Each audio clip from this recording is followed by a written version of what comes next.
Donc, j'arrive, m'avait demandé, disons que quand on voit des photos sur Mars, qu'on reçoit, il y a des choses bizarres, qui sont vraiment bizarres. Donc pour nous, c'était de dire, est-ce qu'on peut rechercher les radiesthésistes de l'eau sur Mars? Donc pour nous, une photo satellite, qu'elle soit sur la Terre, par rapport à la Terre ou sur Mars, pour nous c'est pareil. Les recherches, comme sur place, c'est la même chose pour nous. Donc il a lancé ce petit concours et en fait il y a 8 personnes, il y a 8 radiesthésistes qui ont dit oui, on est d'accord pour faire des recherches. Donc il nous a envoyé des photos, nous a envoyé 4 photos qu'il a sélectionnées et sur ces 4 photos, chacun on a recherché, disons, de l'eau ou tout un tas d'autres affaires. Sur les 8 qui ont demandé à voir ces photos, il n'y en a que 4 qui ont renvoyé leur travail. Bon, mais tant pis, c'est comme ça, c'est pas grave. Donc, pour ceux qui connaissent un peu la radiesthésie, ou comme certains ont parlé, la recherche sur plan, c'est vraiment intéressant parce qu'on peut découvrir des affaires qu'effectivement, quand on arrive sur le terrain, eh bien, ça va être mieux pour comprendre les affaires. Alors, si vous voulez, là, les photos qui sont ici, ce sont les détections que j'ai faites, puisque les autres ont envoyé quelques photos, mais on n'a pas eu de clé. Alors, si vous voulez, les grandes lignes qu'il y a, si vous voulez, dans ces creux, c'est sûr qu'il y a dû avoir de l'eau, et comme si c'était des rivières dans la montagne. Mais pour la technique, disons, pour cette technique-là, comme c'est des photos qui sont prises très haut, ce que j'ai fait les grandes lignes directrices, vous voyez, où il y aurait des courants d'eau.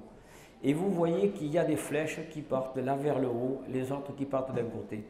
Ça fait, si vous voulez, comme ici près de Toulouse, vous avez à la Montagne Noire, pour alimenter le canal du Midi, ils ont déterminé que d'un côté, les eaux partaient dans le versant sur l'Atlantique et les autres partaient sur le versant de la Méditerranée.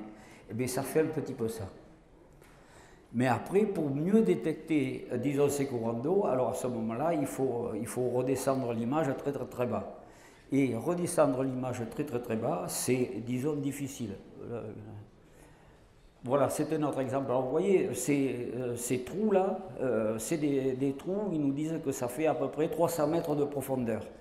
Alors vous comprenez qu'il faudrait, pour vraiment trouver où est l'eau, il faudrait qu'on descende, disons, il faudrait qu'une image descende bien plus bas. Mais pour l'instant, c'était de dire, oui, nous aussi, on comprend, on détecte qu'il y a de l'eau. Hein, c'était... après, bon, on va passer vite les 4.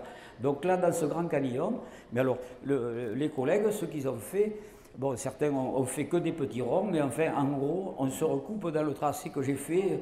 Moi, j'ai cherché le plus vite possible. Alors, encore, donc il y avait 4 images.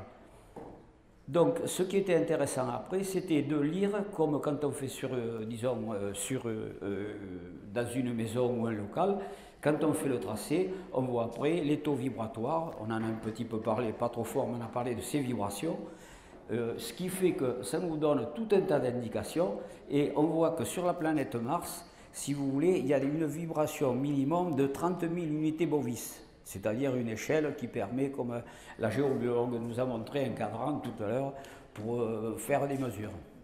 Ce qui fait que si ça vibre aussi bien, alors on nous a parlé des ondes scalaires, des ondes de ceci, des ondes de cela, qui sont, donc certaines sont longitudinales, les autres c'est en fait une chaîne de zigzags. Eh bien, ça, c'est intéressant pour nous, parce que si vous voulez, quand on nous parle de ces ondes électromagnétiques, ce que vous voulez, eh bien, ces ondes qui nous font du bien, il faut que, comme ici, si vous voulez, pour être très bien, il faut que ces ondes, elles aient une vibration entre 18 et 20 000 unités bovis pour se protéger de tout ce système, disons, d'ordinateurs, de téléphones portables et de tout ça. Et comme c'est pour voir si ça marche très bien, vous savez que pendant 3 jours ici, vous avez été inondé d'ondes, disons, de toutes ces ondes. Et en plus, comme ce qui arrive aussi, on aurait le satellite, si on prenait une photo satellite, d'ici, on trouverait sur la photo satellite qu'ici...